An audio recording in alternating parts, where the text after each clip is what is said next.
Hace un tiempo atrás estuvimos desarrollando como iglesia un estudio sobre la cruz de Cristo.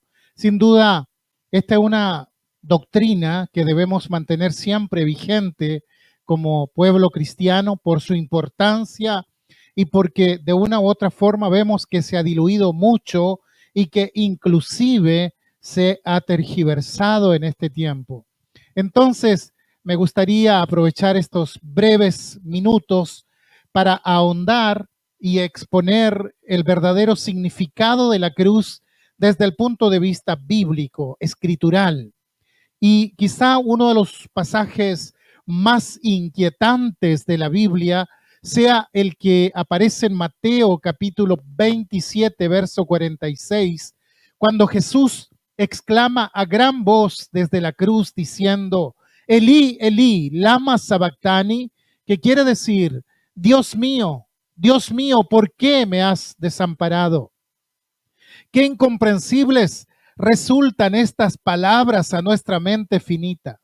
¿Cómo puede sentirse abandonado por el Padre si siempre mantuvo una estrecha relación con Él?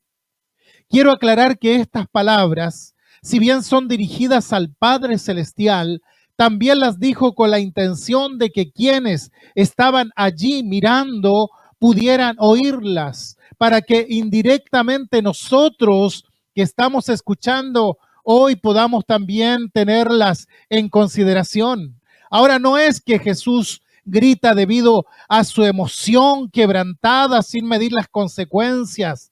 Claro que no. Dice el Salmo 12, verso 6, que las palabras de Dios son limpias, refinadas en horno de tierra y purificadas 7 veces.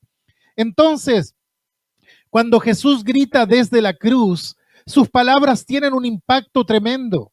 En realidad está haciendo referencia a una profecía antigua de David, la cual encontramos en el Salmo 22, donde dice, Dios mío, ¿por qué me has desamparado? ¿Por qué estás tan lejos de mi salvación y de las palabras de mi clamor? Dios mío, clamo de día y no respondes, y de noche y no hay para mí reposo, pero tú eres santo. Tú que habitas entre las alabanzas de Israel, en ti esperaron nuestros padres, esperaron y tú los libraste. Clamaron a ti y fueron librados. Confiaron en ti y no fueron avergonzados. Mas yo soy un gusano y no hombre, oprobio de los hombres y despreciado del pueblo. Hasta ahí leo la palabra del Señor. Salmo 22. Recordemos que la Biblia antiguamente no estaba organizada por capítulos o por versículos como la conocemos el día de hoy. Entonces, cuando un maestro de la escritura quería dirigir a sus oyentes hacia una porción en particular, lo hacía recitando las primeras líneas del texto.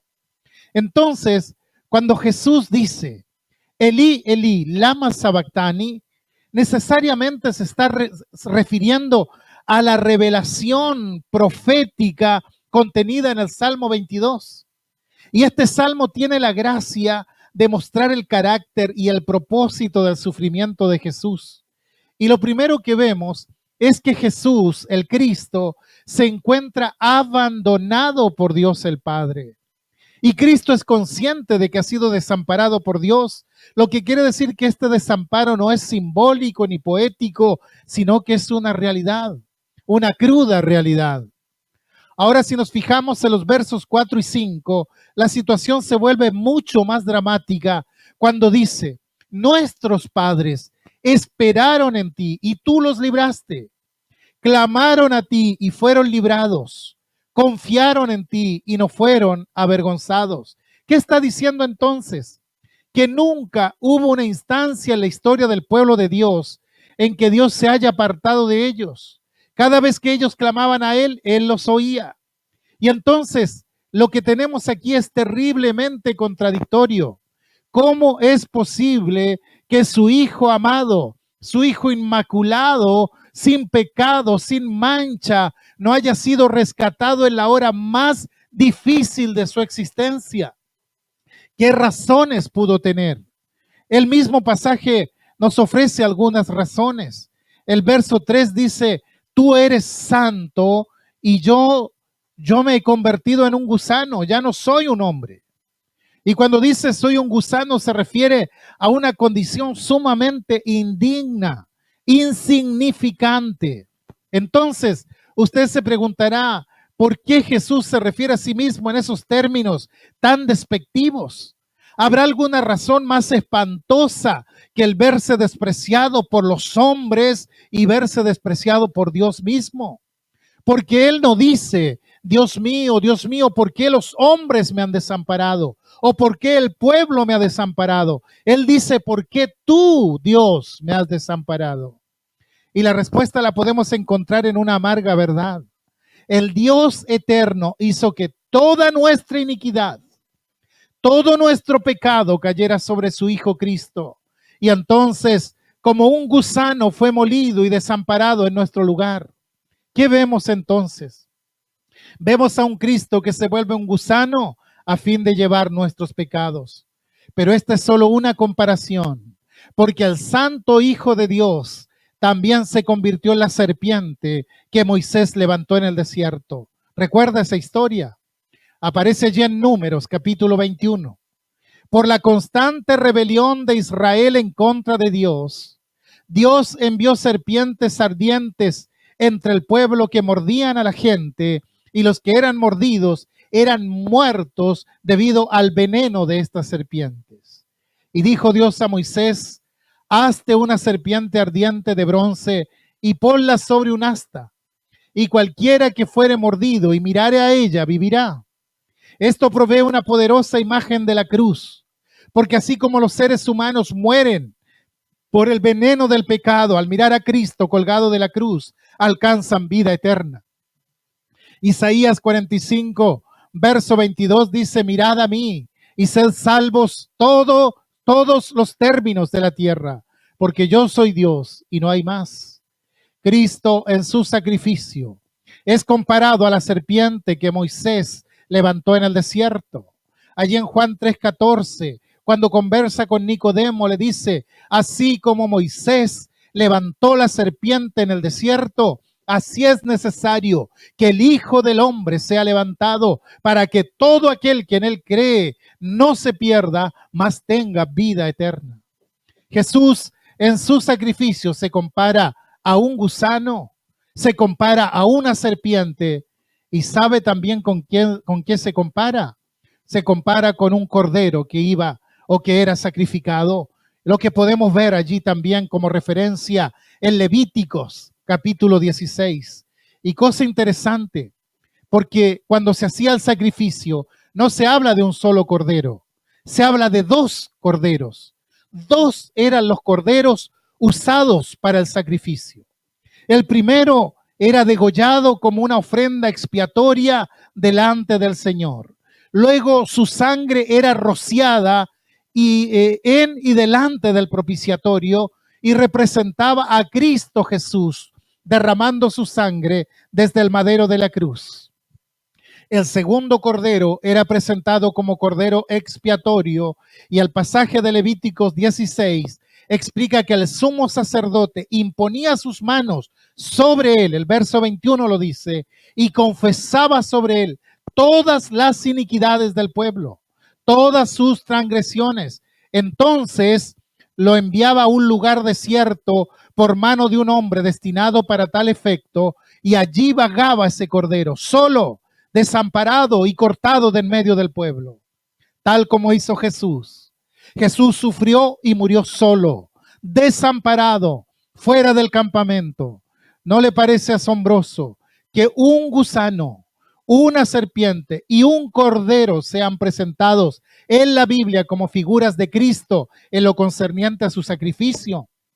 Parecen figuras inapropiadas, pero el Espíritu Santo consideró que a través de ellas podemos tener una mejor comprensión del gran sacrificio de Cristo.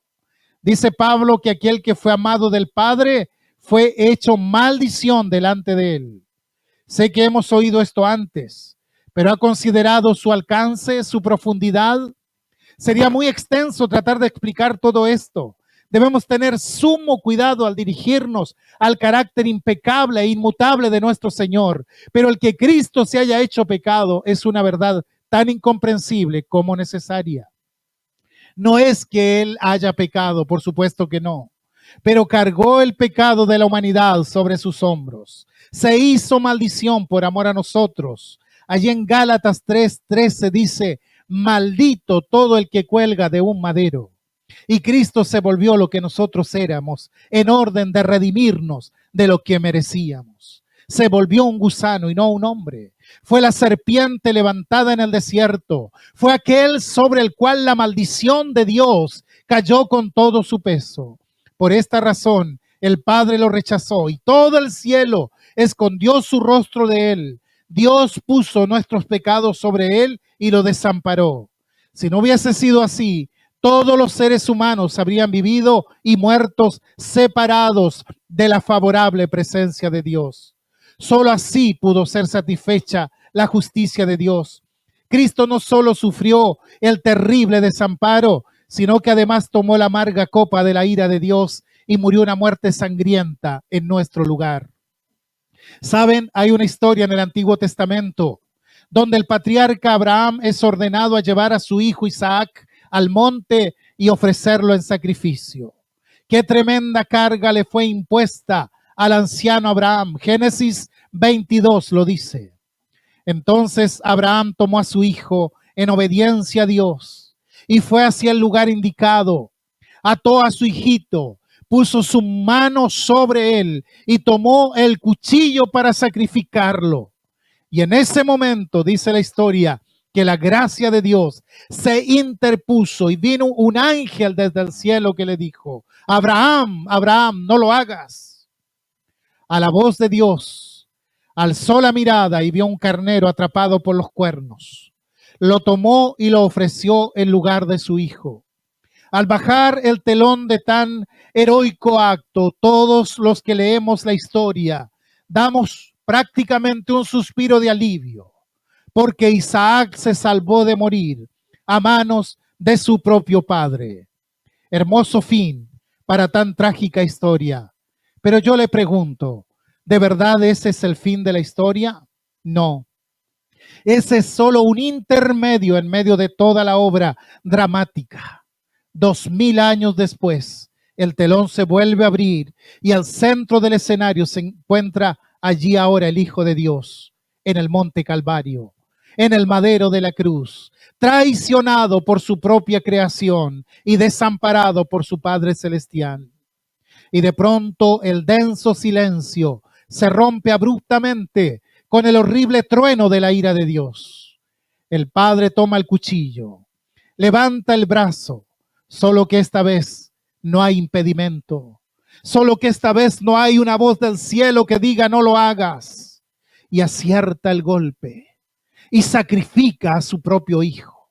Y de este modo se cumple lo que dijo el profeta Isaías allí en el capítulo 53, cuando dice: ciertamente llevó nuestras enfermedades, sufrió nuestros dolores. Nosotros le tuvimos por azotado, por herido de Dios y abatido, pero Él fue herido por nuestras rebeliones, fue molido por nuestros pecados, y el telón se cierra. A diferencia de Isaac y Abraham, no hubo un carnero que muriera en su lugar, porque Él era el cordero que moría por los pecados del mundo. Jesús tomó más que una cruz. Jesús cargó más que clavos en sus manos, más que una corona de espinas sobre su frente para pagar por nuestros pecados. Jesús bebió de la copa de la ira de Dios. Somos salvos, no por lo que le hicieron los hombres a Jesús, sino por lo que Dios mismo le hizo a su Hijo amado. Él fue molido bajo toda la fuerza de su ira contra nosotros. Ahora, ¿qué haremos con Jesús?